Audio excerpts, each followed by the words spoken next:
Hello everyone. In this project, we trained a machine learning agent to play and improve at the classic Atari game, Breakout. The goal of the game is to control a paddle at the bottom of the screen and bounce a ball upward to break bricks while preventing the ball from falling past the paddle. Okay, now we're watching myself play, and what's much more interesting, let's watch the agent play. Instead of programming explicit rules for how to play, we use reinforcement learning to allow the agent to learn from experience. The agent interacts with the game environment, receives rewards when it successfully breaks bricks, and gradually improves its strategy over many training episodes. In this demonstration, we detail how we were able to accomplish this. The team is composed of Robert, Kenneth, Brody, and Urbano. As we continue to watch the agent play, let's discuss why this is relevant. The problem is relevant to both game developers and AI researchers because learning-based approaches offer scalable solutions to decision-making in dynamic environments. For developers, reinforcement learning can reduce development overhead while producing AI behavior that is more flexible, less predictable, and more robust to variation. For researchers, video game provides controlled testbeds for studying reinforcement learning, with techniques on virtual environments readily transferable to domains such as robotics and autonomous vehicles. Okay, so how did we accomplish this? Our first task was to create a clone of Atari's Breakout. Then, using Unity's ML Agents library, we developed a paddle agent. We gave that agent observations, actions, and rewards, and trained it to successfully beat the game. In total, 3 agents were trained, each with varying levels of skill. To my eye, and to everybody's eye, Agent 3 is the best. But then we took it a step further by adding 3 difficulty levels. We also implemented a split screen to compare a human player versus any of the 3 agents. Next, we're going to talk about the development and highlight each team member's contribution. Before doing so, I'm going to talk about our initial plan, our development process, the technology we used, and what we learned. So this was our initial project plan. For Progress Report 1, our only goal was to create the functioning Atari Breakout clone. For Progress Report 2, we prepare the code and environment for agent training. So this was done all in preparation of using Unity's ML agents. For Progress Report 3, we set up the initial backend, the training backend. We built the agent control. We added observations, rewards, and actions. And then finally, we trained the agent on gameplay. And as a final step, we integrated the agent into gameplay as a player. We implemented split screen mode to play against the agent, and we added finishing touches to the game. Our development steps, and this was shared for each member did this. Each group member did this. So we would individually research the current task and functionality. We would experiment with solutions and tests. We would finalize the solution, and then we'd open a pull request on GitHub. Each pull request required 2 reviewees to ensure that nothing broke and that improvements were made. The technology, the learning, and the experience gained is listed here in this slide. So obviously we learned a lot about Unity. We learned a lot about Unity's ML Agents library. All of the scripts were programmed in C#. This also gave us a great opportunity to learn how to work effectively, asynchronously, using GitHub as the aid. Obviously Python, PyTorch, NumPy, all foundations for the training backend. Okay, so now we're going to highlight Robert's contribution. During Progress Report Phase 1, Robert was responsible for creating the paddle for the game clone in the Unity editor. This includes the visual design of the paddle, the collider component to allow for physics interaction with the ball, and the user input controls to make the paddle move left or right.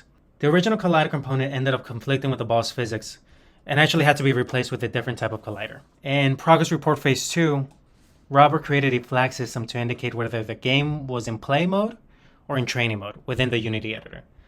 The idea behind this was to separate game functionality depending on the selected mode. The game would operate normally in play mode, but was stripped down to make agent training a less demanding process in training mode.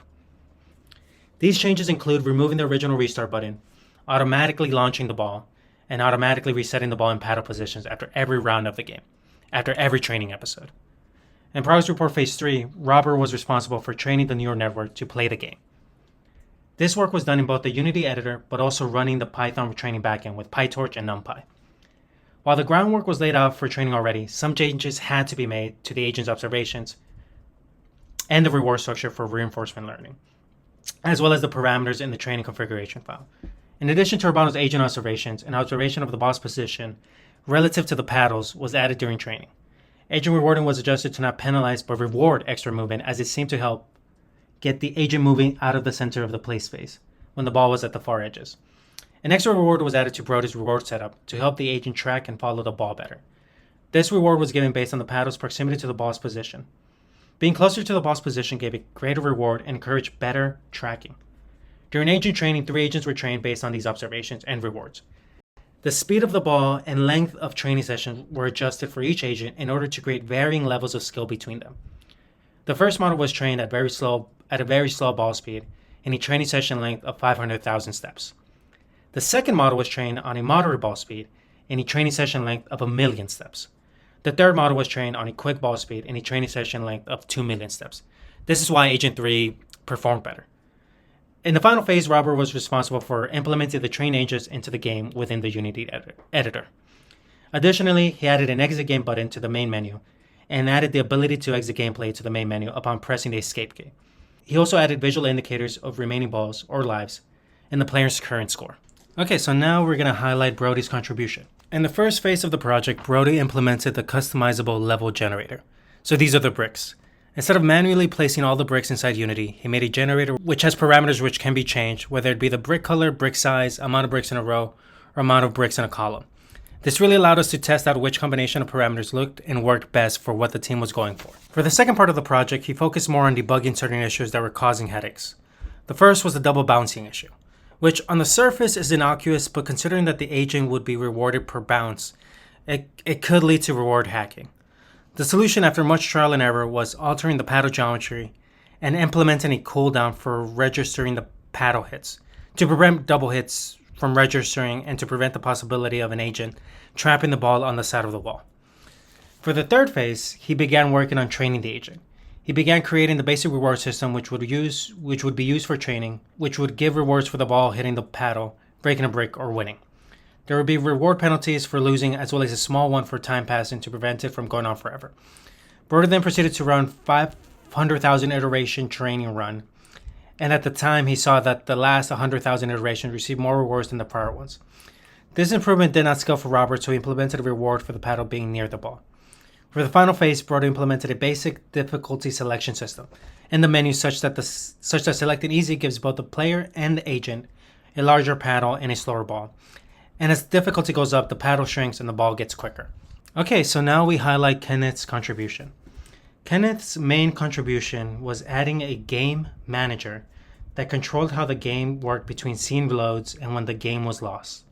The game manager has 3 scripts attached to it.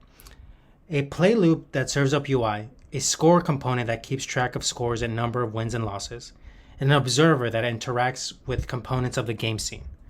To keep track of the score between scene reloads, he added a score storage singleton. This could be adapted later on to implement features such as a high scoreboard.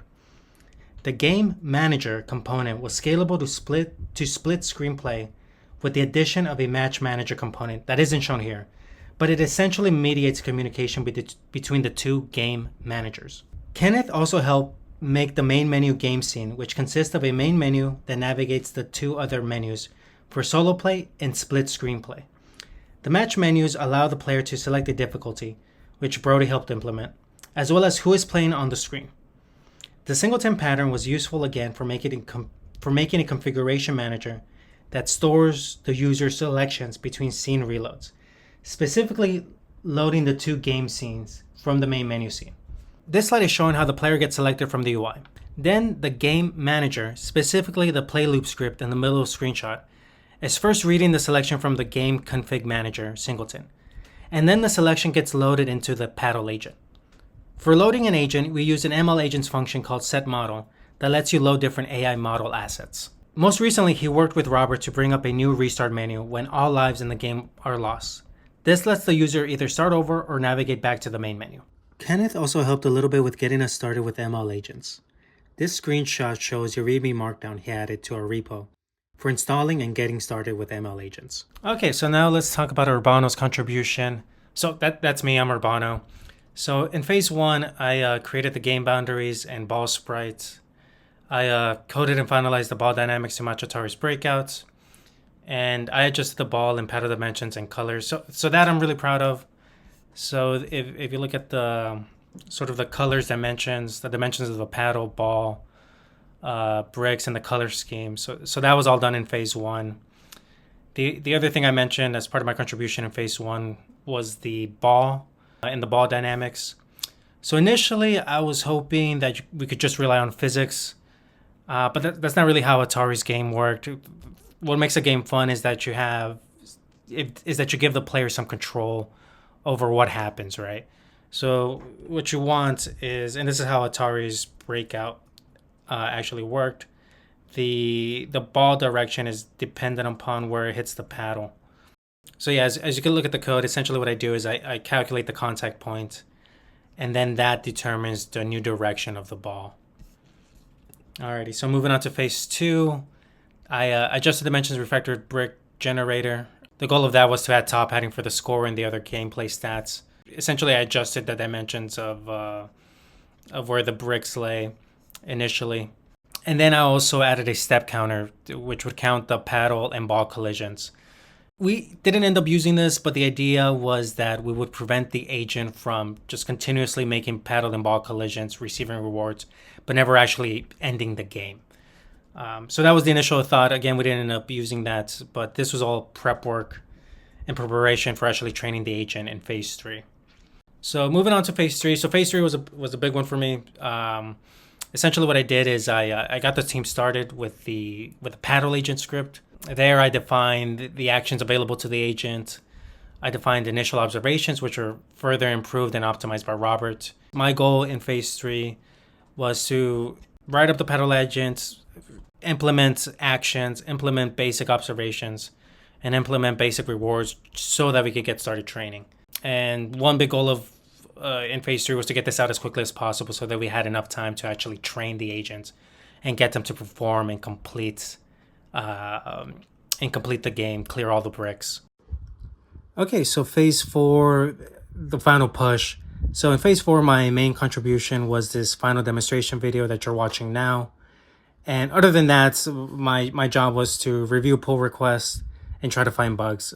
Fortunately, my teammates did not keep me really busy during this time. I think I only found one bug, which was quickly rectified and corrected by Kenneth. All right, and that concludes my contributions. Thank you. Okay, thank you for joining us. In conclusion, altogether, I think we can say we accomplished our goal. We have a functioning Breakout game that features trained ML agents that the user can play against. In the process of making this game, we'll learn much about Unity game development, machine learning, C#, and how to train an ML agent using just observations, actions, and rewards. What might be even more important than that, though, is that we learned how to work in a group setting on software not unlike what we might encounter on the job. Thank you again.